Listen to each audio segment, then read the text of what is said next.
Morning. So my name is Rahat. तो thank you so much first of all for visiting. तो हमारा जो particularly आज focus है that is on career options after 12th standard. But before I start and telling you various options, आपके थोड़े कुछ खुद के भी expectations होंगे या आपकी कुछ research अपनी खुद की भी होगी. So may I know little bit about that from everybody? We can start with parents first. My daughter, she's in 11. हाँ जी. And right now उसका तो यही है कि मुझे entrepreneurship के लिए Okay. करना है. तो she took commerce. Great. और कॉमर्स के साथ मैथ लिया बेटा आपने? हाँ जी, मैं maths ले रही हूँ अपने associate. अच्छा, मैंने permission ली. ग्रेट. और कुछ एंटरप्रेन्योरशिप में कुछ आपने शॉर्टलिस्ट करे होंगे प्रॉबेबली, बट उनमें से अच्छे कॉलेजेस ऑप्शंस क्या हो सकते हैं या कौन सी डिग्री आपको टारगेट करनी चाहिए? We will get to that, right? और फिर हम सेशन में एक कॉमन डिस्कशन करेंगे, देन हम वन ऑन वन अगर आपके कोई डाउट्स होंगे तो हम उसके लिए भी आपको अभी भी डिस्कस कर सकते हैं, लेटर ऑन भी कर सकते हैं, ठीक है मैम? आप हाँ जी. तो कुछ स्पेसिफिकली सोचा आपने? क्या नाम है आपका बेटा? सॉरी, हनी राय. अनी राय. ओके, सो अनी राय आपकी भी कॉमर्स स्ट्रीम ही है. And anything you have decided for future course कौन सा करना है या anything related to it? AI sector. Okay. और वेरी गुड.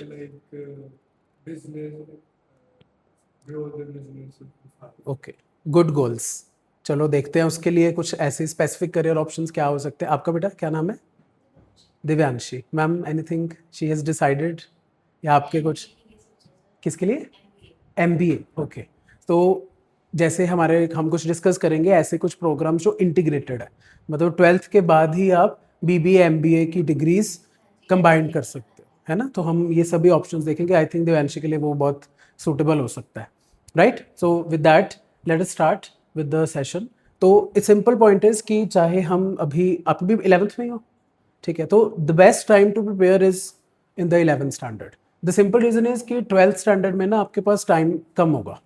बोर्ड में आपके जैसे कई स्कूल्स 3 प्री बोर्ड करते हैं, 2 तो करते हैं आजकल एवरेज. फिर उसके बाद आपको सैम्पल पेपर सॉल्व करने का प्रेशर है. आपको खुद भी होता है कि हम बोर्ड एग्जाम्स में अच्छा स्कोर करें, right?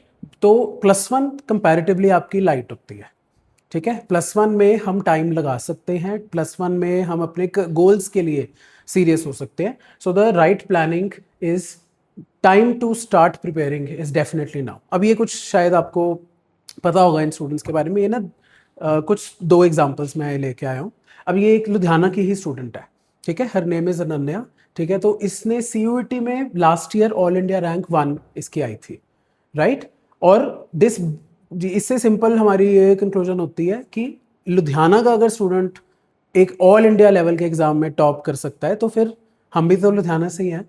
Business is in our genes, है ना? तो कॉमन पॉइंट ऑफ व्यू से हम इसको एक केस स्टडी की तरह ले सकते हैं. Another example of a student who is from BCM Shastri Nagar. ये 2023 बैच का एक स्टूडेंट है and he also got all India rank 22 in IIM Indore entrance test, ठीक है? अब IIM इंदौर में वो वाला कोर्स होता है जो इंटीग्रेटेड IPM प्रोग्राम बोलते हैं उसको, ठीक है? हम उसके बारे में थोड़ा डिटेल में देखेंगे. बट इन दोनों एग्जांपल्स के अगर आप इनके टेस्टिमोनियल्स पढ़ो या जैसे अनन्या की तो यूट्यूब में भी टेस्टिमोनियल्स हैं, अगर आप देखो ना तो ये कॉमन चीज़ एक बोलते हैं, ठीक है? That they had there goal in their 11th standard only. +1 से ही उनको आइडिया था कि मुझे कौन सी स्ट्रीम और कौन से कोर्स और कौन से करियर में जाना है, ठीक है? और अर्ली प्रेपरेशन इसी वजह से एक इंपॉर्टेंट एस्पेक्ट है जो हमें डिफरेंट करता है बाकियों से, ठीक है? सो ये इस वजह से इनके एग्जांपल्स देना जरूरी है. अब नेक्स्ट एक पॉइंट में जो मैं डिस्कस करना चाहूँगा कि हमें अपना करियर कैसे चूज नहीं करना, ठीक है? ये बड़ी इंपॉर्टेंट स्लाइड है.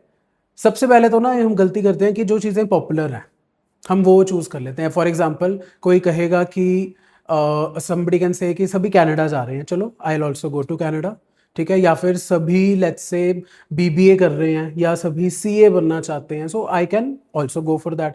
बट ज़रूरी नहीं है कि वो हर एक इंडिविजुअल स्टूडेंट के लिए एक सही पाथ हो.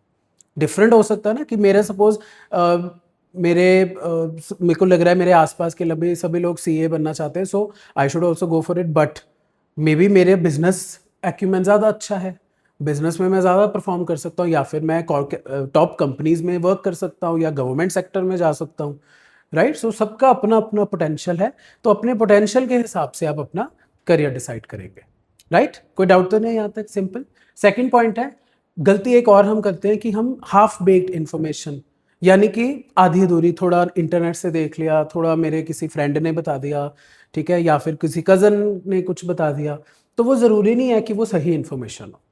आपको हमेशा एक एक्सपर्ट अंडरस्टैंडिंग ज़रूरी है, जिससे हमें उस करियर ऑप्शन के बारे में इन डेप्थ पता लग जाए और क्या चाहिए और क्या नहीं।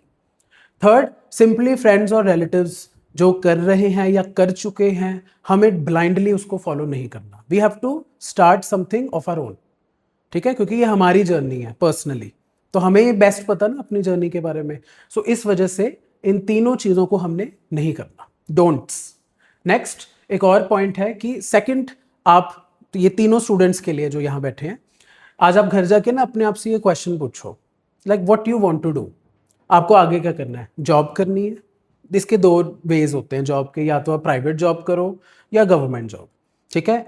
या फिर सेकंड है बिजनेस।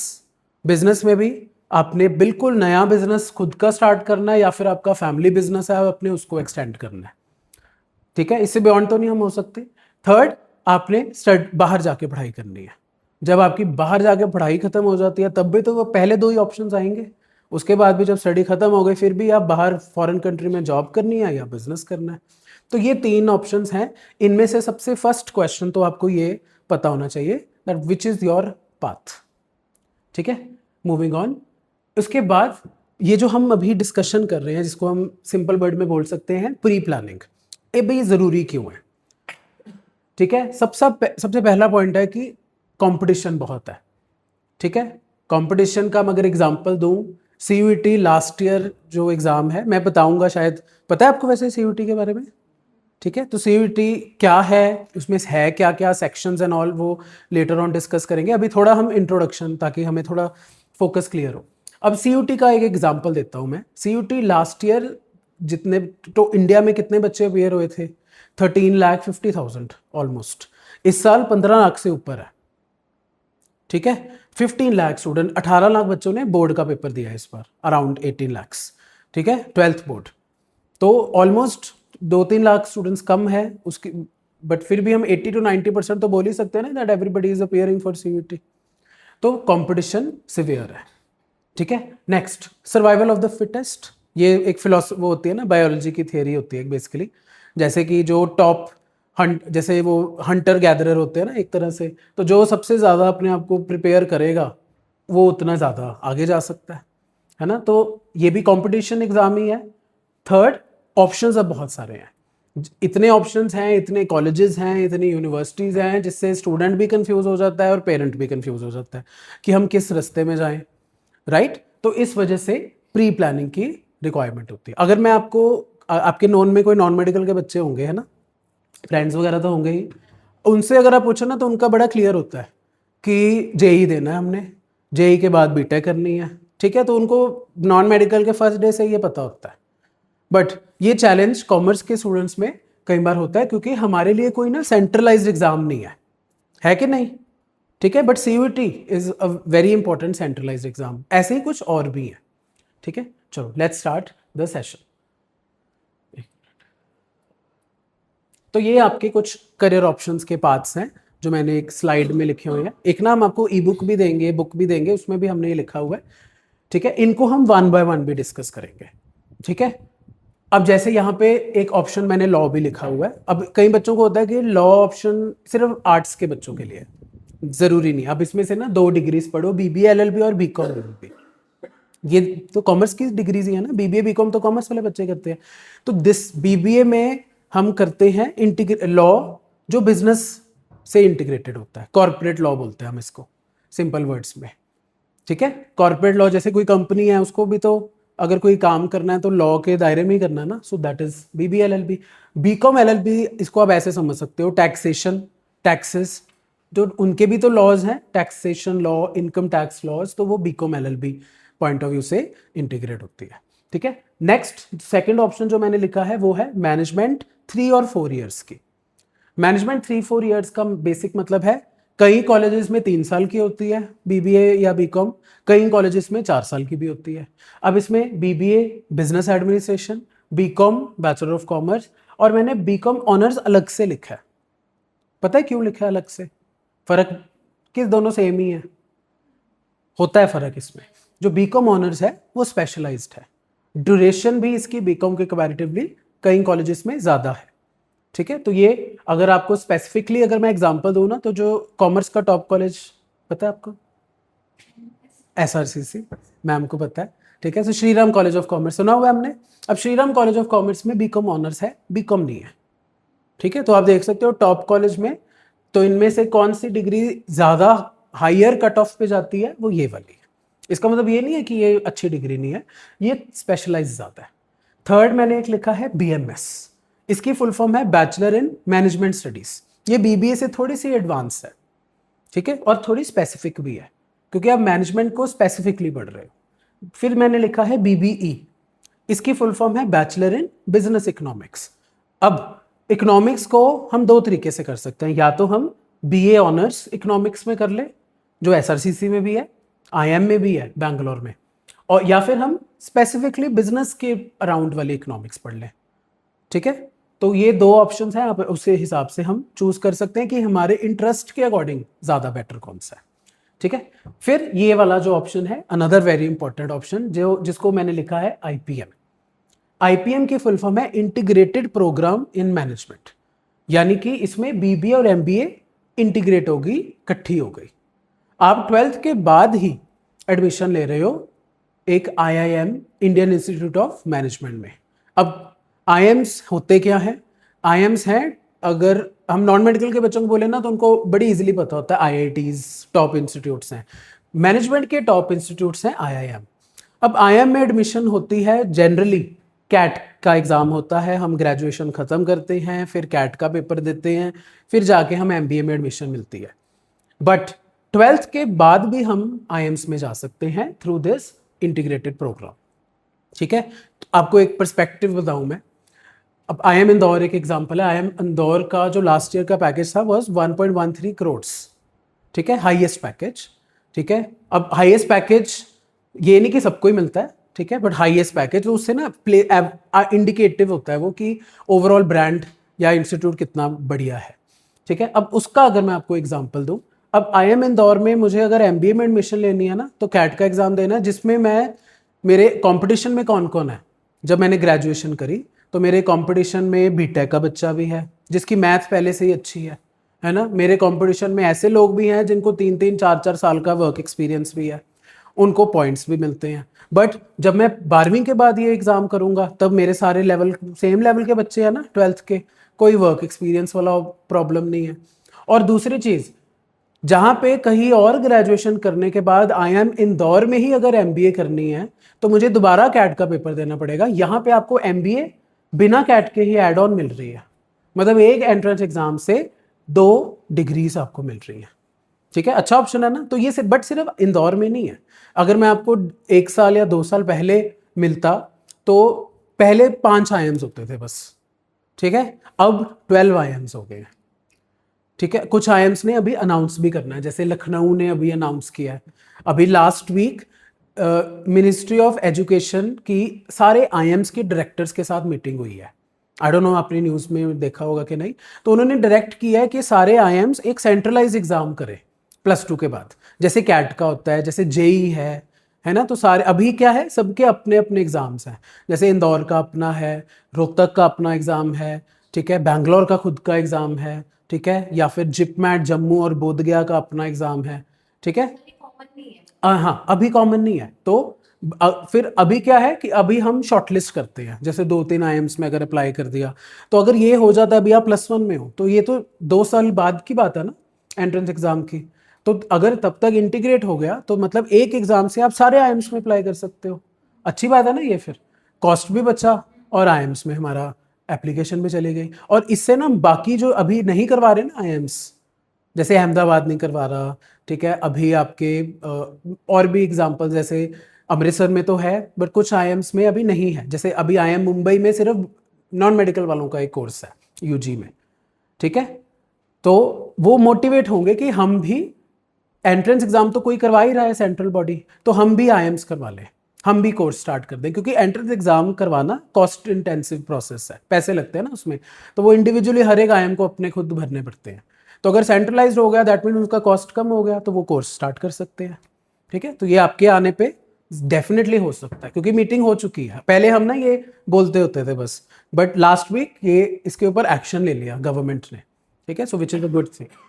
ठीक है, उसके बाद कुछ ऐसे ऑप्शन है जो मैंने लिखे हैं एज स्ट्रीम इंडिपेंडेंट, मतलब कि जैसे वैसे तो ये भी स्ट्रीम इंडिपेंडेंट ही है, लॉ भी। ठीक है, बट कुछ और ऑप्शंस लेके BA honours, journalism, mass communication. अगर मुझे कॉमर्स के बाद आईटी में जाना है, जैसे आपने बताया था आपको एआई में इंटरेस्ट है, ठीक है, तो जैसे एक सिम्बोयसिस में कोर्स है BBA integrated with artificial intelligence. ठीक है, और स्पेसिफिकली वो काफ़ी रेलेवेंट कोर्स है, क्योंकि वो सिर्फ सिम्बोयसिस के मेन यूनिवर्सिटी कैंपस जो पुणे में है सिर्फ वही है।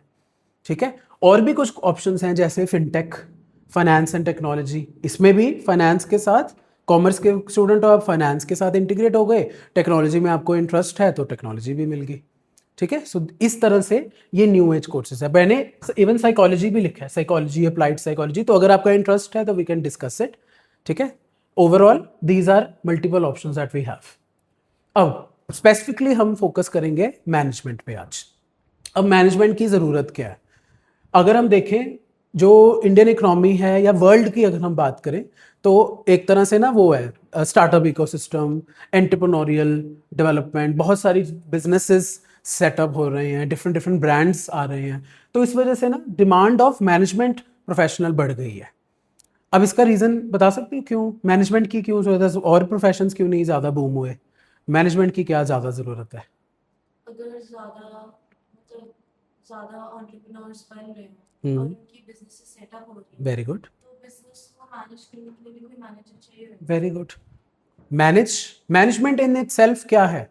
मैनेज करना चीज़ों को। जैसे कोई इवेंट होता है आपके स्कूल में, है ना, तो ऐसे तो नहीं है ना बस एक अनाउंसमेंट कर दिया, आगे आगे नहीं आए तो ना आए, है ना। There is a complete channel of communication जो होती है ना। आप खुद स्कूल में जाते हो ना, यूनिफॉर्म डालते हो, ठीक है, आपने टाइम पे पहुंचना है, वैन में जाते हो या आपको पेरेंट्स ड्रॉप करने जाते हैं, तो दिस इज सेल्फ मैनेजमेंट। तो मैनेजमेंट जो है वो हर जगह है। अच्छी ऑर्गेनाइजेशन या अच्छी जगह या अच्छे पर्सन की जो वो है ना पहचान, that is their self management. ठीक है, तो ये इंपॉर्टेंट है। जैसे जैसे अब और भी हम आगे जाएंगे ना, तो मैनेजमेंट की डिमांड बढ़ती जाएगी। सेकंड, इन सारे सेक्टर्स में ना हमें एप्टीट्यूड और क्वालिफिकेशन और ऐसे स्किल्स चाहिए जो मैनेजमेंट प्रोफेशनल्स या मैनेजमेंट के जो स्टूडेंट्स होते हैं उनके कोर्स में ही वो पहले से ही सीखते हैं। जैसे हम कहते हैं ना नेचुरल एप्टीट्यूड या नेचुरल स्किल्स, तो वो जो कॉमर्स मैनेजमेंट वाली जो फील्ड है ना उनमें वो इनबिल्ट टाइप होती है, क्योंकि उनकी डिग्री ही ऐसी है। आप जैसे बिजनेस स्टडीज़ में प्रिंसिपल्स ऑफ मैनेजमेंट पढ़ते हो, नॉन मेडिकल के बच्चे तो नहीं ना पढ़ते, तो आपके पास एक मैनेजमेंट का पहले से ही एडवांटेज है।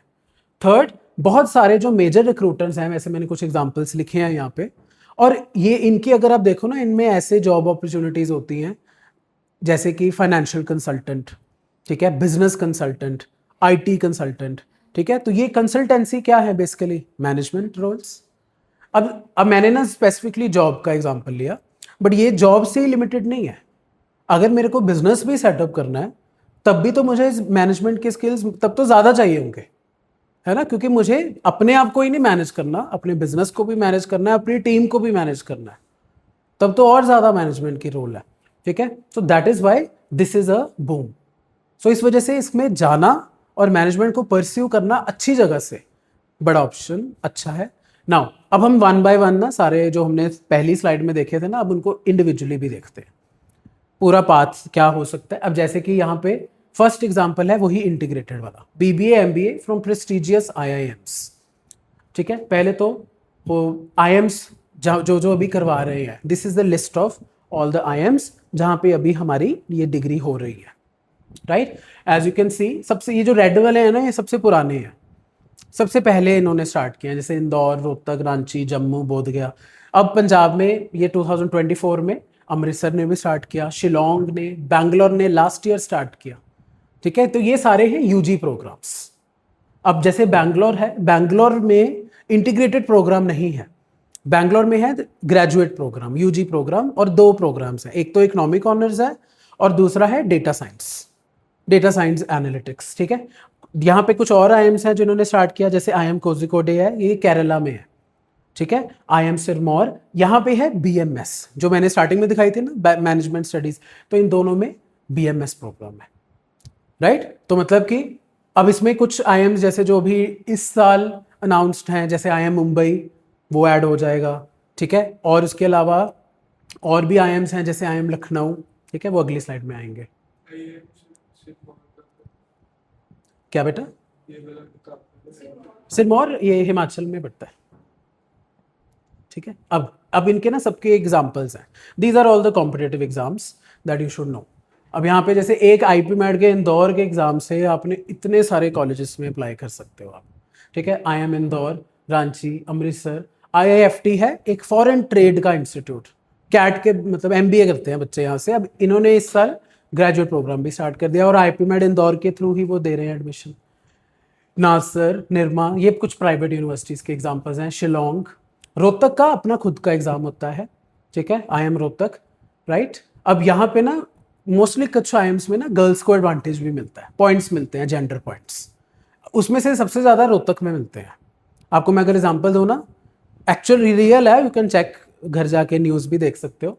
पिछले साल जो आईएम रोहतक का बैच बना था ना, उसमें 70% फीमेल स्टूडेंट्स थे, बीबीएमबीए का बैच, ठीक है। तो इस वजह से एक एडवांटेज भी मिल जाता है फीमेल स्टूडेंट्स को जरूर, बट ये नहीं कि सब में ही है, सब में है, बट रोहतक में थोड़ी वेटेज ज़्यादा है, ठीक है। रोहतक ही एक ऐसा इंस्टीट्यूट है जिसमें 10th और 12th की वेटेज भी है मार्क्स की, राइट।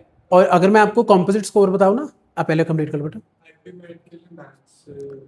बड़ा अच्छा क्वेश्चन है। आईपी मैट के लिए मैथ कंपल्सरी नहीं होता, ठीक है। ये नहीं कि मतलब कि आप अगर मैथ नहीं है तो आप अप्लाई नहीं कर सकते।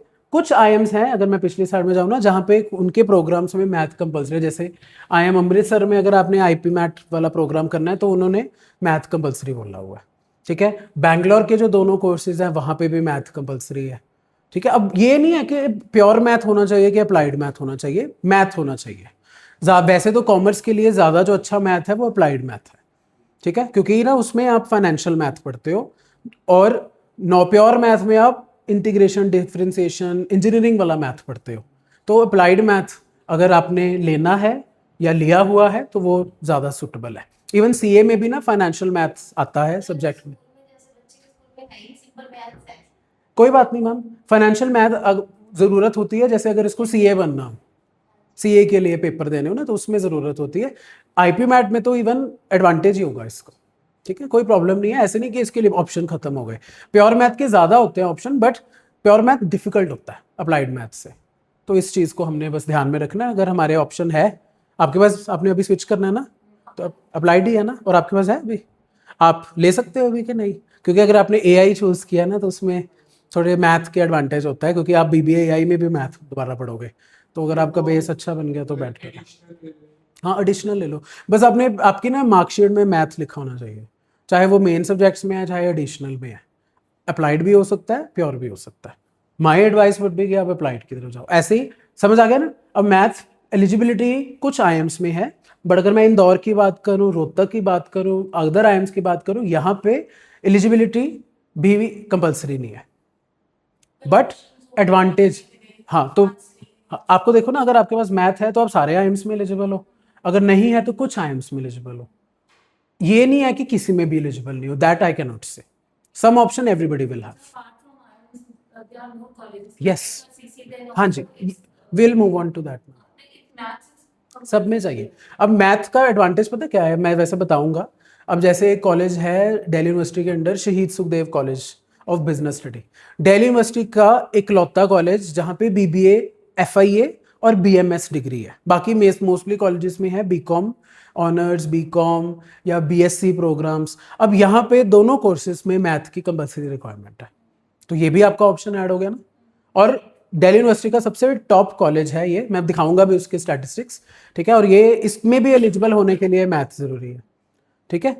बीकॉम ऑनर्स में भी 2 एलिजिबिलिटी होती हैं, या तो हम मैथ लिख सकते हैं या मैथ की जगह अकाउंट्स का स्कोर यूज हो सकता है। तो अगर मेरे मैथ में नंबर अच्छे आ गए तो उसका स्कोर यूज़ हो जाएगा, अगर अकाउंट्स में नंबर अच्छे आ गए तो उसका स्कोर यूज़ हो जाएगा। बट मैथ बहुत वर्सेटाइल है कॉमर्स के लिए। ठीक है, चलो लेट्स मूव ऑन। समझ आ गया ना? तो ऐसे ये सारे आईएम्स और एग्जाम्स हैं, ये कब को पता होना चाहिए एंट्रेंस एग्जाम्स की। Very important slide. ये आईएम्स के सारे एंट्रेंस एग्जाम्स है। ठीक है, इनमें आईपी मैट, आई, रोहतक, जिप मैट, यहाँ ये हैं सिर्फ बीबीएमबीए वाले। क्लियर? अब कुछ आईएम्स जो अगली स्लाइड में है ये 4 ईयर वाले हैं, तो जैसे बैंगलोर, लखनऊ, संबलपुर, ये आईएम्स नहीं है चलो, बट मैंने फिर भी लिखे हुए हैं इनको। ठीक है, आईएम कोझिकोडे में भी बीएमएस है, इसमें भी मैथ्स चाहिए, बीएमएस प्रोग्राम में। ये आईएम्स जो कोझिकोडे है ना, ये हमने वैसे सुना नहीं होता क्योंकि ये साउथ में है, बट ना अगर हम आईएम्स की बात करें ना तो मेजर आईएम्स हैं 6, उनको हम ऐसे याद रखते हैं ब्लैकी, बैंगलोर, लखनऊ, अहमदाबाद, कैलकाटा, कोझिकोडे एंड इंदौर। ठीक है, तो ये कोझिकोडे भी बिगर आईएम्स में आए, मेन आईएम है ये। तो यहाँ पे बीएमएस प्रोग्राम है, इसमें भी मैथ कंपल्सरी है, इनका खुद का एंट्रेंस एग्जाम होता है। ठीक है, और ये इंदौर की कंपैरेटिवली थोड़ा सिंपल होता है। ठीक है, तो ये हमारे लिए अच्छा ऑप्शन हो सकता है। इंटीग्रेटेड वाला बेटर ऑप्शन है जो आपने इससे पहले बताया। हाँ जी। मैं अगर मेरे से अगर वैसे ऑनेस्टली पूछो ना तो आईएम में जाओ जिस मर्जी कोर्स में, अगर जो मेरे मेन आईएम्स है ना तो वो बेस्ट है, क्योंकि आईएम्स की ब्रांड वैल्यू आपके साथ एसोसिएट हो जाएगी, है ना? तो वो चीज़ पूरी रखो। बाद में देखो मैं आपको ना, ये मानव है ना जो स्टूडेंट सब सेकंड नंबर पे आया था बीसीएम शास्त्री का, अब इसने ना 3 कॉलेजेस कन्वर्ट करे थे, आईएम इंदौर भी, रोहतक भी और शहीद सुखदेव बीबीएफआई ये भी। ठीक है, अब उसने अगर पहले ही सोच लिया होता कि मुझे शहीद सुखदेव नहीं अप्लाई करना है ना, तो उसको आईएम इंदौर या रोहतक में से कोई सिलेक्ट करना पड़ता। बट आपको पता है उसने फाइनल सिलेक्शन क्या की? शहीद सुखदेव, क्योंकि उसकी फीस है बहुत कम। उसके लिए फीस एक पैरामीटर था, कईयों के लिए ब्रांड वैल्यू एक पैरामीटर होती है, बट हमें चॉइस तो रखनी है ना। अगर हम पहले से ही चॉइस एलिमिनेट कर दें तो फिर आगे जाके तो 1-2 ऑप्शन है, अगर वो suppose by any chance materialise ना हो तो मेरे पास तो बैकअप ऑप्शन ही नहीं होंगे। तो मेरे को 5-6 ऑप्शन रख के चलना है। स्मार्ट डिसीजन यही है ना आज के टाइम पे, है ना? हाँ जी बेटा। था कि ये तो बिजनेस है, ये जॉब तो है नहीं। हाँ तो अगर बिजनेस होती है, बिजनेस में ये थोड़ी है कि मैं बिजनेस स्टार्ट कर रही हूँ हाँ, तो ये लोग मेरी ये डिग्री है, क्योंकि बिजनेस तो नहीं, खुद ही स्टार्ट करनी है। Very good. Jobs में और ये बड़ा अच्छा क्वेश्चन है, और ये ना मतलब मैं जनरली डिस्कस हम करते भी हैं अपने जैसे पर्सनली भी। अब आपका ये कहना ना कि आपको एक बिजनेस वुमन बनना है, so why do I need to spend so much time, है ना, on preparing a competitive exam जो इतना मुश्किल है, उसके बाद आईएम में जाना रहना। सिंपल आंसर, आपने शार्क टैंक देखा है? शार्क टैंक के जजेस कौन कौन है? कुछ नाम, जैसे शुगर कॉस्मेटिक की है एक, विनीता, अनुपम मित्तल, अश्नीर ग्रोवर, पीयूष, है ना, ये सारे। इनके ना एकेडमिक बैकग्राउंड्स देखो, या तो आईआईटी से बड़े हुए हैं या आईआईएम से या दोनों से। अब ये बिजनेस सबसे सक्सेसफुल बिजनेस पीपल है ना, ये यूनिकॉर्न्स हैं इनमें से कुछ की। तो यूनिकॉर्न समझते हो? वैल्यूएशन जिनकी बिलियन डॉलर्स में हो जाती है। आप देखो उन्होंने क्या सोचा होगा आईएम्स में, उनको क्या पड़ी है? उनको तो पहले से आईआईटीज की ग्रेजुएशन थी, कुछ तो होगा ना आईएम्स में। बेनिफिट है कि जो कॉलेज आपको इतना ट्रेन कर सकता है, एक फॉरेन लेवल की कंपनी आपको करोड़ों के पैकेज दे दे, तो वो ही कॉलेज आपको बिजनेस के लिए भी तो उतना ही ट्रेन करेगा।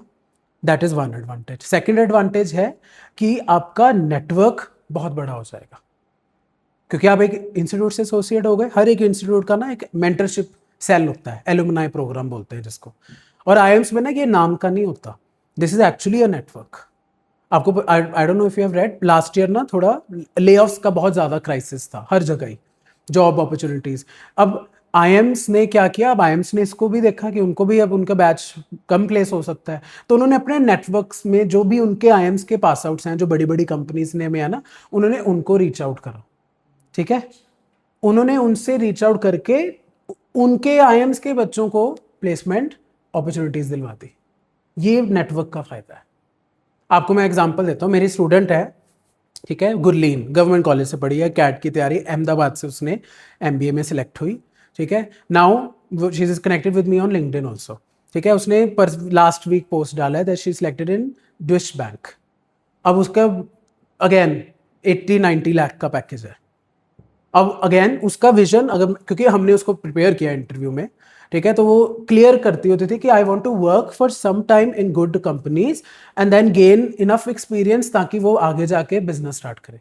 अब ये भी तो है एक स्ट्रैटेजी, और ये काफ़ी लोग करते हैं। 4-5 साल का वर्क एक्सपीरियंस, बढ़िया कम, इंटर्नशिप से बेटर एक्चुअल जॉब। वहाँ पे 4-5 साल का या 3 साल का एक्सपीरियंस करके आपको तो रियल टाइम बड़ी कंपनी एमएनसी की क्लाइंट डीलिंग पता लग गई। अब वो नॉलेज लेके आओ अपने बिजनेस में, वो ज़्यादा स्मार्ट डिसीजन है कि स्ट्रेट अवे बस कहीं से भी डिग्री करके। ठीक है, एक तीसरा रीज़न, अब now you have asked a very good question. एक सिंपल एग्जांपल है, मेट्रो सिटी और इस सिटी, जैसे लुधियाना की भी, लुधियाना भी वैसे बड़ी डेवलप्ड सिटी है, बट अगर मेरे पास इन दोनों में कंपैरिजन करने में ऑप्शन है, आप सपोज खुद ही एक बिजनेस वुमन बन गए, ठीक है, तो आपने अब प्लेसमेंट के लिए बंदे हायर करने हैं, तो आपको क्या, कौन सी जगह जाना प्रेफरेबल है? दिल्ली में कोई टॉप कॉलेज या लुधियाना का कोई टॉप कॉलेज? दिल्ली का, क्योंकि वो मेट्रो सिटी में है, रीच में है, डेवलप्ड सेक्टर है, प्रोबेबली आपका खुद की कंपनी का हेडक्वार्टर ही दिल्ली में हो, है ना, सेंस से हो सकती है ना। तो सिंपल पॉइंट है कि बड़ी सिटीज में ना आपको एक्सपोजर भी ज़्यादा मिलता है।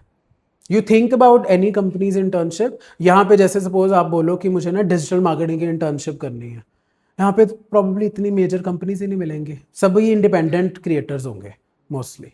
वहीं पे दिल्ली वगैरह में तो आपको बड़े बड़े ब्रांड्स मिल जाएंगे, राइट? या not Delhi, Mumbai also, Bangalore also, है ना। तो ये एडवांटेज है, मल्टीपल एडवांटेजेस। अच्छा, कॉलेज हमेशा, कॉलेज लोकेशन गुड होनी चाहिए, दैट इज वेरी इंपॉर्टेंट। ठीक है, चलो लेट्स मूव ऑन। अब ये कुछ और कॉलेजेस हैं, जैसे ये शायद आपको पता होगा, ठीक है, सिम्बोयसिस, नार्सी मुंजी एंड क्राइस्ट यूनिवर्सिटी। ठीक है, ये सारे हैं, ये कईयों के प्राइमरी ऑप्शन बन जाते हैं बाद में, बट इनको हम साथ में ही रखेंगे। रीजन बीइंग, क्योंकि अगर हमारा आईपी मैट की प्रिपरेशन करते करते हम तैयारी कर ही रहे हैं, इनमें भी वही सेम सेक्शन ही आने हैं एंट्रेंस एग्जाम्स में, तो बेटर है ना कि हम इनको भी ऐड करें, ताकि हमारे, जैसे मैंने स्टार्टिंग में बोला था, अच्छे कॉलेज में जाने की प्रोबेबिलिटी इंक्रीज हो। अब जैसे इसमें कोर्सेज भी मैंने वैसे लिखे हैं, आप देख सकते हो, जैसे बीबीए, ये आपका कोर्स जो मैंने बताया था ना, where is it written, BBA AI, IT है ना, एक बीबीए आईटी है, एक बीबीए एआई भी है। ठीक है, सो ये सभी एसईटी के थ्रू है। ये इंटरेस्ट के ऊपर, जैसे अब इसकी जो जिनके जनरल डिग्री जिन्होंने करनी है तो वो बीबीए चूज करते हैं, जिनको है इंटरेस्ट कंप्यूटर्स में तो वो आईटी या एआई चूज करते हैं। ठीक है, जैसे कंप्यूटर एप्लीकेशन, अब वो इंटरेस्ट के अकॉर्डिंग है। अब कंप्यूटर एप्लीकेशन उनके लिए बनी है जो computer science proper engineering type field में जाना चाहते हैं, बट क्योंकि वो कॉमर्स के बच्चे हैं वो उसमें जा नहीं सकेंगे, है ना, क्योंकि बीटा कंप्यूटर साइंस के लिए तो आपको नॉन मेडिकल बैकग्राउंड चाहिए, सो बीसीए। ऐसे ही दिल्ली यूनिवर्सिटी में इसी को बोलते हैं बीएससी कंप्यूटर साइंस, है ना, तो वो उनके लिए ही है जिनको प्रॉपर कंप्यूटर साइंस करनी है। जिनको मैनेजमेंट के साथ कंप्यूटर साइंस पढ़नी है तो उनके लिए बीबीए एआई या बीबीए आईटी है। ठीक है, ये मतलब है। ऐसे ही नार्सी मुंजी में ये वाले कोर्सेज हैं, बीएससी फाइनेंस टॉप का कोर्स है, बेस्ट कोर्स। क्यों? क्योंकि एक तो इसकी कट ऑफ सबसे ज्यादा जाती है, दूसरा ये फाइनेंशियल मार्केट, अकाउंटेंसी, सारा एक मर्ज्ड कोर्स है, और ये सिर्फ मुंबई कैंपस में है। नार्सी मुंजी के और भी हैं कैंपसेस, बट ये बीएससी फाइनेंस मेनली आपको मेन कैंपस में ही मिलता है। ऐसे ही ये बीबीए फिनटेक भी एक कोर्स है जो मैंने बताया था ना। इन दोनों कोर्सेज के लिए भी मैथ कंपल्सरी है, तो एक और दो और ऑप्शंस आ गए जहाँ पे मैथ की ज़रूरत पड़ेगी। मैथ के बिना हम इसमें अप्लाई नहीं कर पाएंगे। बीकॉम ऑनर्स भी है नार्सी मुंजी में, ठीक है, इसके लिए मैथ ज़रूरी नहीं है। इसमें भी है इंटीग्रेटेड बीबीए एमबीए एनएमआईएमएस में, ठीक है, और बीएससी इकोनॉमिक ऑनर्स। ठीक है, तो ये सारे ऑप्शंस आपके नार्सी मुंजी में आ गए। दो में मैथ्स चाहिए, पहले अगर 2 साल पहले बात करें ना तो इन सब में मैथ्स चाहिए होता था, इस साल इन्होंने सिर्फ 2 में कंपलसरी रिक्वायरमेंट रखी है। ठीक है, देन क्राइस्ट में, अब देखो क्राइस्ट में थोड़ा सा डिफरेंस एलिमेंट क्या है कि इन सब में ना स्पेशलाइजेशंस लिखी हुई हैं। बीकॉम ही है बट कोई इंटरनेशनल अकाउंटेंसी है, कोई फाइनेंस अकाउंटेंसी है, कोई फाइनेंस एंड इन्वेस्टमेंट है, कोई स्ट्रैटेजी फाइनेंस है। अब इसका पर्पस क्या है, ये काफ़ी सारी इनकी डिग्रीज ना सर्टिफिकेशन कोर्सेज के साथ इंटीग्रेटेड होती है। सर्टिफिकेशन यानी अब जैसे सीए एक सर्टिफिकेशन कोर्स है, ऐसे ही सीएफए भी है, ऐसे ही एसीसीए भी है, सीएमए भी है, राइट। अब जैसे जो ये फाइनेंस एंड अकाउंटेंसी है ना, ये वाला कोर्स ये सीए के साथ इंटीग्रेटेड है। ठीक है, ये जो इंटरनेशनल अकाउंटेंसी है ये सीएफए के साथ इंटीग्रेटेड है, चार्टर्ड फाइनेंशियल एनालिसिस, ये जनरली यूएसए में यूज होता है, ठीक है। तो इस तरह से ना ये उनके लिए बने हैं जिनको पहले से ही प्रोफेशनल सर्टिफिकेशन की तरफ ज़्यादा इंटरेस्ट है। तो आप वही कोर्स कर लो जो 3 साल में आपको पढ़ाएगा ही वो, राइट। तो ये भी हमारे अच्छे ऑप्शन होते हैं। अब ये can you recognise this building? Sir को बताएं। हाँ जी, कौन सा सर? नेशनल के Bombay? Bombay stock exchange, very good, ठीक है। ये बॉम्बे स्टॉक एक्सचेंज, आपको पता है हम यहाँ पे भी ग्रेजुएशन कर सकते हैं बॉम्बे स्टॉक एक्सचेंज में। बॉम्बे स्टॉक एक्सचेंज में नहीं हम पढ़ते, इनके साथ ना एक इंस्टीट्यूट है इनका ही, काफ़ी पुराना इंस्टीट्यूट है ये, 20 साल पुराना। फिर अब जिसका पहले नाम बीएससी होता था, ये सेम बिल्डिंग में ही होता था, बट इन्होंने अब अपनी बिल्डिंग ले ली है, ठीक है। और इसका नाम है फिनेक्स इंस्टीट्यूट। यहाँ पे आप स्पेसिफिकली जो वो बच्चे हैं जिनको स्टॉक मार्केट में इंटरेस्ट है, ये उनके लिए कोर्सेज है। ये भी यहाँ पे भी एक ऐसा कोर्स आ गया ना जो एआई से और टेक्नोलॉजी से इंटीग्रेटेड है, ठीक है। So this is the benefit. इसके लिए भी हमें चाहिए क्या? एक एंट्रेंस टेस्ट इनका खुद का ही होता है, ठीक है, और एक इंटरव्यू भी होता है। उसके बाद डिग्री आपको मिलती है मुंबई यूनिवर्सिटी की।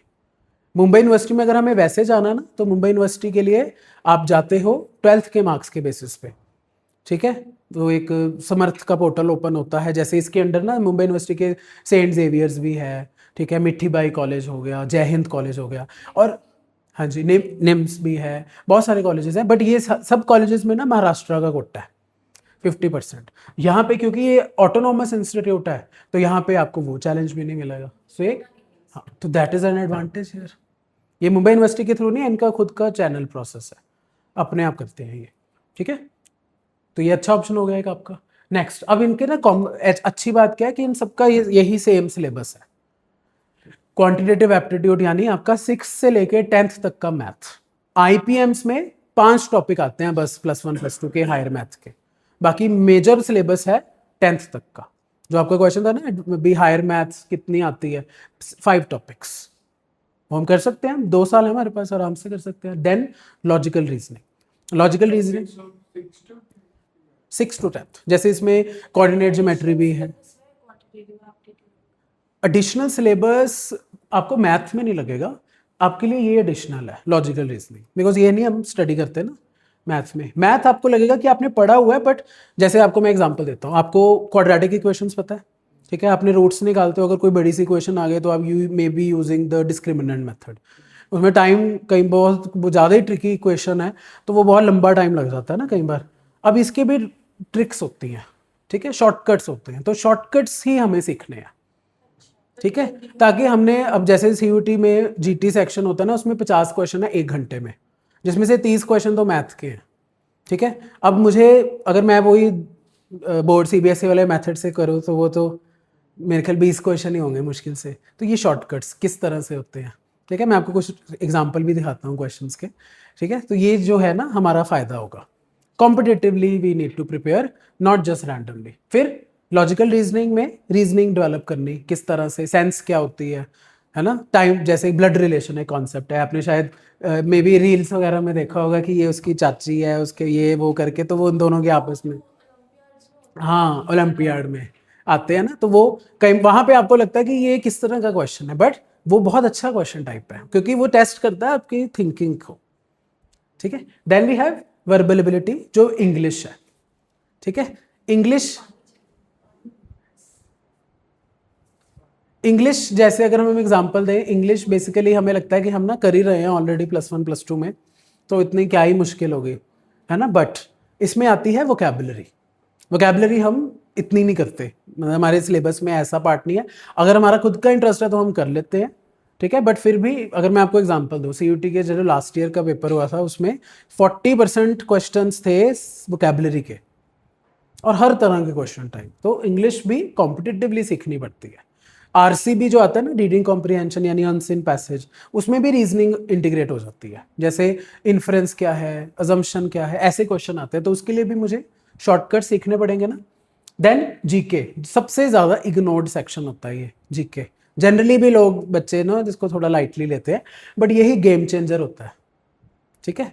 क्योंकि जिसकी करंट अफेयर्स है ना, जीके 2 तरह की होती है, एक स्टैटिक होगी जो फिक्स्ड है, और करंट अफेयर हो गया जो आजकल की चीज़ें हैं, ठीक है। देन हायर मैथ और लीगल होता है अगर हमारा क्लैट, हमने लॉ के एग्जाम्स देने हैं तो लीगल चाहिए, अदरवाइज हायर मैथ आपके लिए ऐड होता है। ठीक है, जो वर्बल एबिलिटी होगा वो मतलब जैसे मतलब रिटर्न भी कितनी कैसे मतलब क्वेश्चन टाइप कैसे होती है? एग्जाम्पल बेटे सारा जो पेपर है ना वो एमसीक्यू बेस्ड है, मल्टीपल चॉइस क्वेश्चंस आते हैं। ठीक है, अगर मैं आपको एग्जांपल दूं, वैसे आई थिंक इसके बाद आएगा, बट फिर भी जैसे सिनोनिम एंटोनिम क्या होते हैं, इस वर्ड का सिनोनिम क्या है। एक क्वेश्चन टाइप होती है कंटेक्चुअल वोकैबुलरी, कि एक सेंटेंस में ना वर्ड यूज़ कर लिया और उसका पूछा है सिनोनिम या एंटोनिम। फिर फिगर ऑफ स्पीच आते हैं, आपने शायद सुना होगा ये, सिमिली, मेटाफर, बट ये तो हैं छोटे बच्चों वाले, है ना। But what is oxymoron, what is a paradox, है ना, व्हाट इज एंटीथेसिस, ये थोड़े मुश्किल वाले फिगर ऑफ स्पीचेस हैं, है ना। तो ये सब, वर्बल टेस्ट हाँ, इंग्लिश तो हर जगह ही है। नहीं मतलब से रिटर्न तो वर्बल यानी इंटरव्यू, हाँ, इंटरव्यू आपके मतलब आईएम्स में होंगे, आपका क्राइस्ट में भी इंटरव्यू होता है, आपका सिम्बोसिस में भी होता है, आपका नार्सिमुंजी में नहीं होता। ठीक है, आपका सेंट जेवियर्स वगैरह में भी नहीं होता इंटरव्यू। ठीक है, और आपका दिल्ली यूनिवर्सिटी जो हम अभी करने वाले हैं यहाँ पे भी नहीं होता। स्पेसिफिकली इंग्लिश में इंग्लिश बोलनी है, बट ये नहीं कि इंग्लिश में के क्वेश्चंस हैं, नहीं। वो तब होगा अगर आपके कोर्स इंग्लिश है। जैसे मेरी स्टूडेंट थी प्रान्या, ठीक है, तो उसने अप्लाई किया था इंग्लिश मेजर साइकोलॉजी माइनर, तो उसका ऑब्वियसली इंटरव्यू में उससे इंग्लिश के क्वेश्चन पूछेंगे ही ना, लिटरेचर के क्वेश्चन पूछे। बट अगर जिसका फोकस मैनेजमेंट है तो उसको मैनेजमेंट के क्वेश्चन पूछेंगे, ये फ़र्क है। ठीक है, अब हम कुछ coming to the latter part आ रहे हैं, बस थोड़ा से एंटेंस है। अब हमारी फोकस है डीयू पे। दिल्ली यूनिवर्सिटी भी एक बड़ा अच्छा ऑप्शन है, वन ऑफ, और इसका अंडर कॉलेजेस कौन से हैं, जैसे ये कुछ कॉलेजेस के मैंने एग्जांपल्स लिखे हैं, जैसे शहीद सुखदेव जो मैंने स्टार्टिंग में बताया था, एसआरसीसी, लेडी श्री राम सिर्फ गर्ल्स के लिए है, Hindu College, Hansraj, Indraprastha, Saint Stephen, Miranda House, Ramjas, Shri Guru Tegh Bahadur Khalsa and so on. ठीक है, ये हमारे हैं डीयू के मेजर कॉलेजेस। ठीक है, डन। अब ये क्यों, मतलब अगर मैं बोलूँ डीयू को क्यों करते हैं टारगेट लोग, हाँ जी मैम कुछ पूछे? डीयू को, अच्छा ये आप यहाँ से पढ़े हो, ओके, वेरी नाइस। अब फिर तो आपको पता होगा कि पहले कितना कॉम्पिटिटिव होता था, 12th के मार्क्स के जो बेसिस पे होता था, अब तो, हाँ जी, अब इसकी आप ना 2021-22 की अगर आप कट ऑफ देखो एसआरसीसी की ना, तो ऐसे होती है 99.9, कई ईयर्स में तो 101% भी गई है। अब आप कहोगे 101 कैसे हो सकती है, क्योंकि वो मैथ्स को पॉइंट्स देते होते थे, 4 या 5% पॉइंट्स दे देते थे। ठीक है, तो अब तो सब जीयूटी के थ्रू है, तो बेनिफिट क्यों है?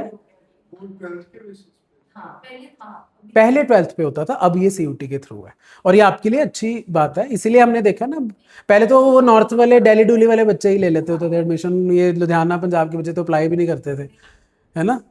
तो ये अब जैसे ये कॉलेज का एग्जाम्पल है, ये दिखाने के लिए कि डीयू के कॉलेजेस को क्यों प्रेफर करते हैं लोग। अब this is an example of शहीद सुखदेव कॉलेज। ठीक है, अब इसमें इनके अगर आप स्टैट्स देखो, इनका placement statistics almost 90%, highest package, average package, 230+ offers, यानी ऑलमोस्ट ऑल स्टूडेंट्स प्लेस, क्योंकि कुछ बच्चे तो चूज भी नहीं ना करते प्लेसमेंट्स।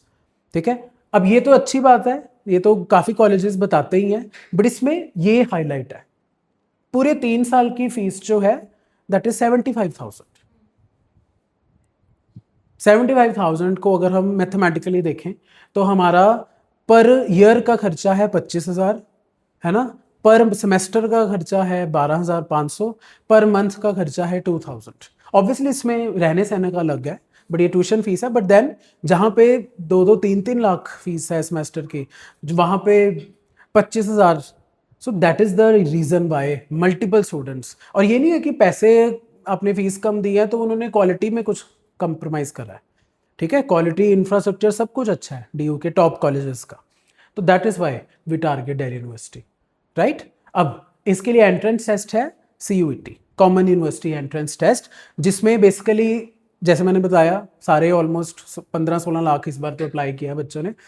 और इसमें ये नहीं कि सिर्फ डीयू ही है सीयूईटी के अंडर, इसके अंडर 200 से ज़्यादा यूनिवर्सिटीज़ हैं। ठीक है, जैसे बनारस हिंदू यूनिवर्सिटी भी है इसमें। ठीक है, प्राइवेट यूनिवर्सिटी जैसे पंजाब की चितकारा वगैरह हो गई, वो भी सीयूटी के थ्रू ले लेते हैं एडमिशन कुछ कोर्सेज में। तो मोस्टली स्टेट नेशनल यूनिवर्सिटी सारी है, अभी सिर्फ कौन सी नहीं है, पंजाब यूनिवर्सिटी। ठीक है। पंजाब यूनिवर्सिटी आप +1 में हो तो वो धीरे धीरे आती है, मोस्टली वो थोड़ा स्लो पेस पकड़ते हैं। तो जैसे पंजाब यूनिवर्सिटी भी आ जाती है तो इवन लुधियाना के जो कॉलेजेस हैं वो भी CUT के थ्रू एडमिशन देंगे आपको। तो ये आपके बोर्ड के एग्जाम जैसा ही बन जाएगा। सो बेनिफिशियल क्या है, that we prepare for it. अब तो ये बेनिफिट क्लियर हो गया। अगर जैसे मैं आपको सिंपल एग्जांपल दूं, कोई अगर पहले स्टूडेंट अप्लाई करता है ना DU में तो उसको 10-15 फॉर्म्स भरने पड़ते थे कॉलेजेस के। जैसे मैंने 20 कॉलेज दिखाए, चलो अब 10 फॉर्म्स भर रहे हो, सबके अपनी अपनी फीस होगी कॉलेज की, 500-1000 जो भी है। तो आपने एक तो पहले वो खर्चा करा, फिर उसके बाद आप इनकी ना राउंड एडमिशन जो है ना काउंसलिंग में होती है। जैसे पहली काउंसलिंग, दूसरी काउंसलिंग, फेजेस में होती है इन सिंपल वर्ड्स। तो पहले फेज में आपको अपनी पसंद का कॉलेज नहीं मिला, बट आपको सीट तो सिक्योर करनी पड़ेगी ना, तो आपने फीस जमा करा दी। आपको दूसरे फेज में आपकी पसंद का कॉलेज मिल गया, अब आपने वहाँ पे भी फीस जमा करा दी, ठीक है। अब पिछले वाले से रिफंड लोगे तो इसमें, और हर एक 10-15 कॉलेज की अपनी अपनी वेबसाइट चेक करनी पड़ेगी एक एक टाइम पे, हर कहाँ पे आ गई लिस्ट, मेरिट लिस्ट आई है कि नहीं, ठीक है। तो ये स्टूडेंट के लिए बहुत परेशानी है, ठीक है। तो इसको ही ख़त्म करता है one nation one exam CUT। तो इस वजह से ये अदर बेनिफिट है CUT में जाने का, ठीक है। रीच इसकी अब हर जगह है, ठीक है। अफोर्डेबल फीस स्ट्रक्चर है, एक ही फॉर्म से आप सभी कॉलेजेस और यूनिवर्सिटीज में अप्लाई कर रहे हो, राइट। तो फायदा ही है, इसको हमें करना चाहिए। यस यस मैम, डेफिनेटली, हाँ जी। CUT का तो इनफैक्ट मैम अगर मैं एग्जांपल दूं, CUT की सबसे लंबी और कॉम्प्लिकेटेड फॉर्म है, ठीक है। तो उसमें छोटी सी भी गलती हो गई ना, ठीक है। अब जैसे मैं किसी स्पेसिफिक एग्जांपल नहीं दूंगा बच्चे का, बट एक मेरे पास ना स्टूडेंट आया, ध्रुव को याद होगा, एक स्टूडेंट आया हमारे पास कि उसने ना CUT का फॉर्म भरा हुआ है, ठीक है। तो उसने CUT में ना 5 सब्जेक्ट्स भरने होते हैं, एटलीस्ट मिनिमम 4 तो भरने ही होते हैं। उसने एक अकाउंट्स भरा और एक इंग्लिश, और कोई भी दिल्ली यूनिवर्सिटी में ऐसा कोर्स नहीं है जहाँ पे 4 कॉम्बिनेशन से, 3 कॉम्बिनेशन से कम चाहिए आपको। तो उसका डिसएडवांटेज हो गया ना, फॉर्म भी भरा, पैसे भी लगाए, और ऊपर से कोई कहीं एलिजिबल भी नहीं है, पेपर दे भी आए, टॉप भी कर ले, उसको कहीं एडमिशन नहीं मिली। तो ये गलती ना हो, तो इसकी वजह से we offer form filling assistance completely free of cost, ठीक है। अब यहाँ पे आप देखो, ये आपकी लैंग्वेजेस और डोमेन है। अब CUT के हैं 3 सेक्शन। सेक्शन 1 है लैंग्वेज, यानी ये सारे लैंग्वेजेस। अब इसमें से कौन सी करोगे सिलेक्ट? सबसे जो हर जगह यूज होती है, इंग्लिश, ठीक है। क्योंकि हमारे, हम पढ़ भी रहे इंग्लिश रहे हैं, मीडियम भी हमारा इंस्ट्रक्शन इंग्लिश का है, so why should we go for any other language. तो इसका सबसे ज़्यादा मटेरियल है इंटरनेट पे, ठीक है। लैंग्वेज होगी सॉर्टेड। सेक्शन 2 होता है डोमेन सब्जेक्ट्स का। ये है डोमेन के ऑप्शंस आपके। डोमेन का मतलब जो आपके, सॉरी, इनमें से कितने? एक मिनट, इनमें से हम 3 चूज कर सकते हैं, 3 ही है मैक्सिमम लिमिट। अब ये कौन सी डोमेन करोगे? जो आप +1 +2 में पढ़ रहे हो। अब जो आप, जैसे जो मैथ वाले बच्चे हैं उनके पास है अकाउंट्स, बिजनेस स्टडीज, इकोनॉमिक्स और मैथ्स, ठीक है। अब आपने तो 3 चूज करने हैं, तो एक छोड़नी पड़ेगी ना। तो कौन सी छोड़ेंगे वो डिसाइड करेगा कि कौन सा कोर्स अप्लाई करना है, ठीक है। अब जैसे कि BBFI ये जो शहीद सुखदेव वाला, उसमें मैंने बताया था ना मैथ कंपलसरी है, तो वहां पे मैथ्स तो एक रखनी पड़ेगी, 2 जो हैं वो बाकी बची हुई 3 में से आप कोई भी रख सकते हो। अब जैसे कई बच्चों को इकोनॉमिक्स मुश्किल लगती है लेटर ऑन जाके, तो वो इकोनॉमिक्स को स्किप कर सकते हैं। कईयों को अकाउंट्स मुश्किल लगती है, बिजनेस स्टडीज जनरली स्कोरिंग होती है ना। तो आप, और ये हर बच्चे का अपना इंटरेस्ट और स्ट्रेंथ होती है, तो आप अपने हिसाब से चूज कर सकते पहले जैसे कॉलेज देख ले, कॉलेज उसके हिसाब हैं। हाँ, कॉलेज और कोर्स भी। हाँ, जनरल एप्टीट्यूड टेस्ट, ये सेक्शन 3 है। दिस इज सेक्शन 3, वो आगे अगली स्लाइड में आएगा, ठीक है। ये डोमेन सोशियोलॉजी तक है। अभी सर अगर SRCC में भी लेना है या मेंस में लेना है, ऐसे उसमें अगर इकोनॉमिक्स नहीं लेते तो मैं आपको एक मिनट, ये आप ना इस टेबल को देखो, इससे आपको क्लियर होगा, ठीक है। दिस इज द सम, ये मेजर कोर्सेज हैं कुछ DU के और उनकी सब्जेक्ट कॉम्बिनेशन, ठीक है। अब जैसे मैम ने पूछा SRCC का ये BCom ऑनर्स, तो उन्होंने दिल्ली यूनिवर्सिटी ने क्या दिया हुआ है कि आपके पास होनी चाहिए एनी 1 लैंग्वेज यानी इंग्लिश, फिर होना चाहिए math, applied math, any other 2 subject from list भी। अब जिस बच्चे के पास मैथ नहीं है तो वो उसको रिप्लेस कर सकता है अकाउंट से। क्लियर हो गया? इसमें जनरल टेस्ट की रिक्वायरमेंट नहीं है। बट वहीं पे अगर मैं BBFI की बात करूं या BMS की बात करूं या बिजनेस इकोनॉमिक्स की बात करूं, ये तीनों DU में है। इसमें कॉम्बिनेशन देखो, any 1 language from list A, कौन सी लैंग्वेज है? इंग्लिश, मैथ कंपल्सरी, कोई चॉइस नहीं है। And any other subject from list B, कोई भी जैसे इकोनॉमिक्स है जिसमें भी ज़्यादा नंबर आ गए, ठीक है, तो लिस्ट बी रख लिया। एंड इसने यहाँ पे बट लिख दिया जनरल एप्टीट्यूड टेस्ट। तो मतलब अगर मुझे BBFI BMS BBA अप्लाई करना है तो यहाँ पे तो जनरल टेस्ट की रिक्वायरमेंट है शहीद सुखदेव के लिए, है ना। ऐसे ही कुछ अदर कोर्सेज हैं, जैसे अगर नॉर्मल बीकॉम की बात करें, नॉर्मल बीकॉम में आपको बोला एनी वन लैंग्वेज और तीनों डोमेन्स। अगर किसी के लिए तीनों डोमेन में से लेट्स से एक वीक है तो उसको अब रिप्लेस कर सकता है जनरल टेस्ट के साथ, ठीक है। जनरल टेस्ट में आप हो सकता है ना ज़्यादा स्कोर कर पाओ, क्योंकि आप IP मैथ्स के लिए तो कर ही रहे हो प्रिपेयर, तो ये तो उसके लिए आपके लिए ये तो बहुत ईजी लगेगा आपको IP मैथ के कंपैरेटिवली, तो ये इसको रख लो रिप्लेस, राइट। तो ये आपकी कॉम्बिनेशन बन गई। So this is a very important slide. अब जब हमने ये देख लिया उसके हिसाब से हम CUT का फॉर्म भरेंगे। सर आप CUT के साथ में एंट्रेंस का भी साथ में सारा ही होता है मैम, हाँ जी, हमारा मतलब ओवरऑल ही है, लाइक CUT तो सिर्फ दिल्ली में आए थे इससे मेनली हमारा दिल्ली यूनिवर्सिटी का टारगेट होता है, बट येस उसके तो एंट्रेंस है सर। हाँ ये भी एंट्रेंस ही है ma'am. CUT is also an common university entrance test, ठीक है। तो दिल्ली यूनिवर्सिटी मेनली हम DU को टारगेट करते हैं जनरली, क्योंकि सबसे मेजर हुई है, बट ये और भी यूनिवर्सिटीज़ हैं जो हम टारगेट कर सकते हैं CUT के थ्रू ही, ठीक है। तो स्मार्ट स्ट्रैटेजी है, क्योंकि इसमें मैं पता क्यों बोलता हूँ, क्योंकि इसमें ना डोमेन सब्जेक्ट्स आते हैं, और डोमेन सब्जेक्ट्स आपका नंबर इंक्रीज कर सकते हैं, क्योंकि आप 2 साल से पढ़ ही रहे हो, है ना। तो नंबर अगर आपके ऐड ऑन हो गए तो अगर आपको ये ऑप्शन ही बढ़ा रहे हैं ना हम तो, है ना। सो ये चीज़ है, IIM के लिए तो IP में हाँ उसके लिए IP में डन। तो ये जनरल टेस्ट का सिलेबस है, देखो सेम ही सिलेबस है ना जो हमने अभी उसमें देखा था क्वांटिटेटिव एप्टीट्यूड में। GK है, current affair, mental ability, reasoning हो गया, देखो रीजनिंग के एग्जांपल्स, सिलेबस के कुछ क्वेश्चंस, एनालिटिकल रीजनिंग, और इंग्लिश का ये सिलेबस है, RC, verbal ability, rear sentence यानी parajumble, choosing the correct word, synonym antonym and vocabulary, ठीक है। सभी एंट्रेंस एग्जाम्स का मोर और लेस यही सिलेबस है, ठीक है। तो जब हम एक कॉमन प्रिपरेशन करते हैं ना मुश्किल एग्जाम की, तो बाकी अपने आप प्रिपेयर हो जाते हैं, ठीक है। तो ये चीज होती है। डन, यहां तक कोई डाउट, ठीक है। अब do not forget your profile also. अब आप अभी 11th में हो तो आपके लिए प्रोफाइल के ऑप्शंस बन सकते हैं। अब इसका एग्जांपल है, बहुत सारे कॉलेजेस में ना आपको एक्स्ट्रा करिकुलर या प्रोफाइल के एडवांटेजेस पॉइंट्स मिलते हैं।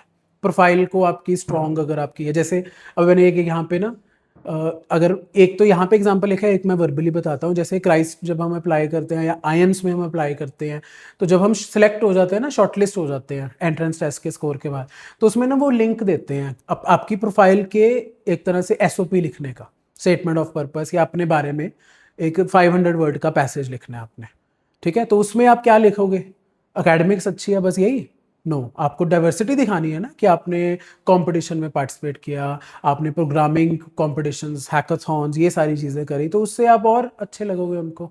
कई यूनिवर्सिटीज तो कैटेगरी रखती हैं एडमिशन की, जैसे DU में एक्स्ट्रा सीट्स हैं ECA की, ये 11 कैटेगरीज की। आप देखो इनमें ये सब आपके ऑप्शंस हो सकते हैं, इनमें से कोई भी आप एक पकड़ लो और अपने स्कूल में जो भी ऐसे इसके रिलेटेड इवेंट्स होते हैं उनमें पार्टिसिपेट करो, आपको कोटा मिलता है एडमिशन का इसमें, ठीक है। अब जैसे क्रिएटिव राइटिंग जैसे है ना, हाँ, और फाइन आर्ट्स, म्यूजिक है, वेरी गुड। उसके लिए कोई अलग कंपटीशन है? इसके लिए पहले तो आपने competition school competition are enough. Sports में आपको एक मिनिमम लेवल अचीव करना होता है, स्टेट लेवल, अगर आप क्रिकेट बैडमिंटन करते हो। बट जो एक्स्ट्रा करिकुलर है, I tell you how it happens. Suppose आपने अप्लाई किया क्रिएटिव राइटिंग में, आपने अपना प्रूफ दिखा दिया कि आपने कोई वर्कशॉप में पार्टिसिपेट किया, आपने एक आधा कंपटीशन जीता भी है, स्कूल में जीता है, इंटर स्कूल जीता है, उन्होंने आपकी एलिजिबिलिटी मान लेनी है। बट प्रूफ कब करेंगे, ट्रायल्स में। वो आपको बुलाएंगे, जो भी जब आप शॉर्टलिस्ट हो गए वो बोलेंगे ड्रॉ करके दिखाओ, तो इसको बोलते हैं ट्रायल्स, ठीक है। स्पोर्ट्स के भी ट्रायल्स होते हैं, ठीक है। तो वो ट्रायल से कंफर्म करते हैं, पूरी टीम होती है ये, ठीक है। सर्टिफिकेट जब हम अप्लाई करेंगे ECA कैटेगरी में, तब हम अपलोड करेंगे ऑनलाइन, ठीक है। जब वो वेरीफाई करेंगे वो ट्रायल्स पे करेंगे। अब मैं अपने एग्जांपल देता हूँ, मेरा स्टूडेंट एक हंसराज में सिलेक्ट हुआ था, तब 12th के मार्क्स चलते होते थे, तो उसकी 93% आई, तो हंसराज की 97 पे क्लोज होती थी एडमिशन, 96 97 पे, तो उसकी वैसे तो बनती नहीं थी एडमिशन, तो बट वो सिंगिंग और म्यूजिक इंस्ट्रूमेंट गिटार बजाता होता था, तो हमने उसकी उस पर अप्लाई करी ECA के थ्रू, ठीक है। तो उसका सेम ट्रायल हुआ, ट्रायल में उसको बोला गाना सुनाओ एक, ठीक है, तो उसने सॉन्ग सुनाया, अच्छा हुआ, सिलेक्ट हो गया वो 97% में, 2025 में वो पास आउट भी हो गया हंसराज से, ठीक है। सो ये बेनिफिट होता है प्रोफाइल का। तो प्रोफाइल को बहुत सारी चीज़ें होती हैं, जैसे कुछ तो मैंने आपको दे ही दिए ऑप्शन, ये मोस्टली है सभी स्कूल्स में। अब जैसे म्यूजिक का पता है क्या स्पेसिफिकली, ये डिविनिटी क्या मतलब है? डिविनिटी का मतलब है जैसे जनरली गुरुद्वारास में होते हैं ना कि जो म्यूजिकल इंस्ट्रूमेंट बताते हैं या जो प्रेयर्स गाते हैं, तो उसकी वो रिकग्नाइज करते हैं। स्पेसिफिकली सिर्फ सिख पॉइंट ऑफ व्यू से है ये, सिखिज्म से। तो ये भी है ना, बाकी अदर कैटेगरीज भी हैं, स्पोर्ट्स में भी सेम लेवल्स है। तो अगेन इसको आप जो भी चीज़ कर रहे हो ना, उसके सर्टिफिकेट जरूर लेते जाना। Yes, MUNs you can categorize in debate competitions, ठीक है। NSS ये मतलब अलग अलग हैं, जैसे ये NSS डिफेंस की जैसे ट्रेनिंग्स होती है ना। NCC अलग है, NSS अलग है, स्पोर्ट्स एसोसिएशन वेलफेयर, ठीक है। आपके स्कूल में आई थिंक ज़्यादा NCC होता है, कैडेट्स वगैरह के जो होते हैं ना, तो इसमें भी ग्रेड्स चाहिए, ग्रेड A जैसे CBA, जब तक आप आगे जाते जाओ तो ये चीज़ें होती हैं। Done, any doubts? तो लॉ स्पेसिफिकली लास्ट पार्ट है जिसमें ये NLUs आते हैं, तो अगर आपको इंटरेस्ट है लॉ का, है ना, तो स्पेसिफिकली तो मैं बात करूँ, नहीं तो we can skip. Nobody? Okay, चलो दैट्स इट। अब जो आपने मेरे को रिक्वेस्ट किया था कि आप हमें थोड़े क्वेश्चंस दिखाओ, अब जैसे ये एक इंग्लिश का क्वेश्चन है, ठीक है, बस खत्म है हमारा लाइव, उसके बाद will be open for Q&A। अब यहाँ पे ये स्टूडेंट्स भी देख सकते हैं, पेरेंट्स भी कर सकते हैं पार्टिसिपेट, ठीक है, बट पहले स्टूडेंट्स हैंड रेज करेंगे। अब इसमें एक वर्ड यूज है रेस्टिव, ठीक है। अब रेस्टिव का उन्होंने मतलब पूछा आपसे, मतलब synonym of the word restive, और उसने आपको सेंटेंस में भी यूज करके दिखा दिया। Which option will you choose, 1, 2, 3 और 4? 3, okay, so one answer is 3, बाकी 2, ओके 2। तो इसमें मतलब क्या है वैसे? सेंटेंस से गलत है। सेंटेंस गलत है, क्यों? The crowd grew restive हाँ, even as it became 10 p.m. and the minister had still not arrived. That means 10 p.m. तक they were waiting. So you can reached or even as it was 10 p.m. अब ये actual question है, तो tell इसका क्या मतलब हो सकता है? अब ये एक्चुअल क्वेश्चन है ना, तो उसको हम पेपर ने जो डाल दिया, so we have to just, crowd को गुस्सा आता है, बट इमीडिएटली गुस्सा आता है। नहीं, tell me the answer first. Answer is, नहीं, she has told one answer, वो थर्ड बता चुकी है, ठीक है, गुड। हाँ जी, थर्ड लग रहा है, और कुछ ने सेकंड भी बोला है। चलो, अब क्राउड वेट कर रहा था 10 बजे तक, ठीक है, तो मतलब पेशेंटली कर रहे होंगे वेट, इमीडिएटली तो उनको गुस्सा आएगा ना, तो पहले होंगे वो रेस्टलेस, ठीक है, फिर भी ना आए वो, फिर वो गुस्सा होंगे, फिर भी ना आए, फिर वो वायलेंट होंगे। तो ये ना तीनों स्टेजेस हैं। First I will B anxious, ठीक है, मतलब पहले मेरे को होगा कि क्यों, क्या है, क्या रीज़न है, अभी हम रुके ना रुके, क्या करें, फिर गुस्सा चढ़ेगा आपको, फिर आप अग्रेसिव हो जाओगे, तोड़फोड़ करोगे, ठीक है।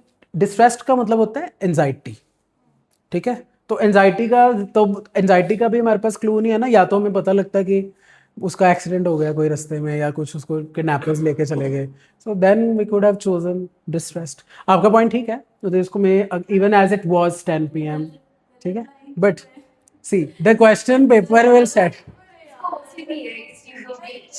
नहीं, this is a good thing, observant है ये, अब ऑब्जर्वेशन अच्छी है इसकी। चलो, इसका बताओ answer, what do you think is the answer of this?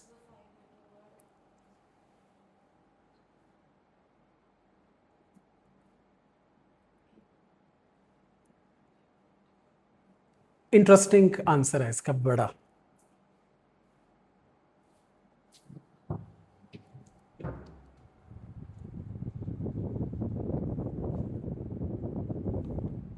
हाँ जी, एनी आंसर? थोड़े डेट में कुछ फेमिलियर लग रही है ये डेट?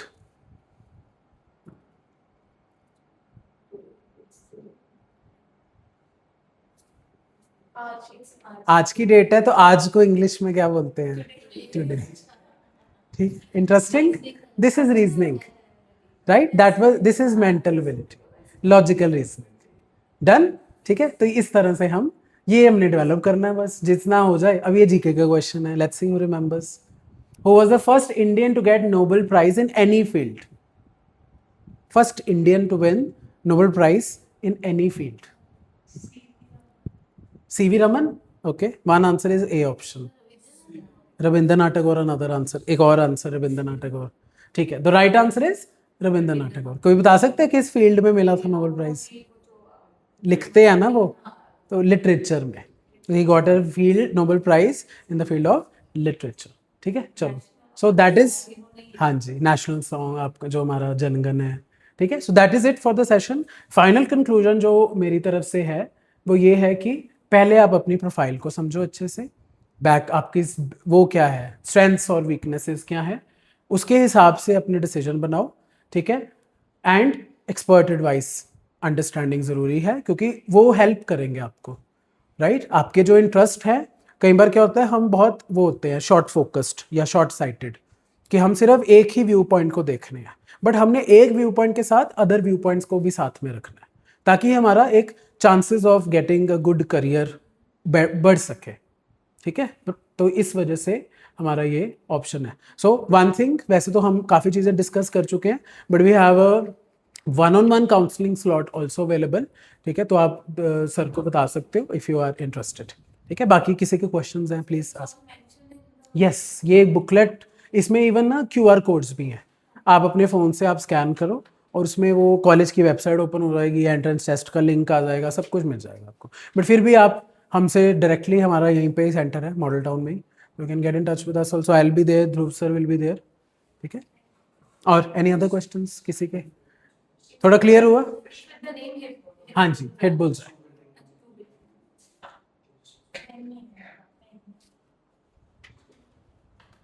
ये ले. हाँ जी, जैसे किसी भी फील्ड में जाना है तो उसके लिए जो प्रिपरेशन है वो +1 से ही शुरू करें. एडवाइजेबल तो यही है. ठीक है, अगर हम IP मैट को टारगेट रख के बैठे हैं ना, तो IP मैट में जैसे आपका फोकस होना चाहिए कि आप स्टार्टिंग में सिलेबस ख़त्म करो, +2 में आप सिर्फ प्रैक्टिस पे आओ, एडवांस प्रैक्टिस. क्योंकि जैसे अगर मैं अपना एग्जांपल दूं, हम 30 टेस्ट, मॉक टेस्ट देते हैं बच्चों को. ठीक है, अब अगर हम लेट करते हैं तो बच्चा कर ही नहीं पाता. 5-6 कर लिए तो, बट मॉक टेस्ट से ही तो आपकी प्रेपरेशन होती है या एक्चुअल पेपर आप देखते हो, है ना. क्योंकि ये, सिर्फ काउंसलिंग ही देते हैं, प्रिपरेशन भी कराते हैं. हाँ जी, मैं खुद मैम वर्बल पढ़ाता हूँ, बुलजाई में पढ़ाता हूँ. ठीक है, तो मैं हूँ, बाकी 5 सर हैं क्वांट के, GK के लिए भी हमारे टीचर